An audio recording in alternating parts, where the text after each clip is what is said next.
So just as a snapshot, right? Insight isn't just, charts and dashboards, right? You can do more than that, right? You can have this utilize and use this Insight performance feature, right? Which you can model your equipment lines, you can start and stop production, you can or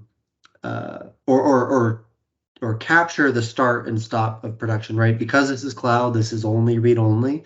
But you can also make changes to utilization events, right? These can be manual or automatically driven through the control system and see things like KPIs and other things, whether it's OEE for a piece of equipment or OEE for a given line.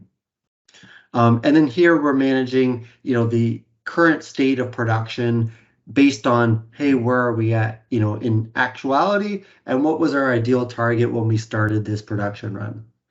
And we can and all this is accessible through either pulling the data directly out of here through Aveva Insight tools, or we have customers that use things like Power BI to pull data, this manufacturing performance data out of Aveva Insight and into their respective reporting client.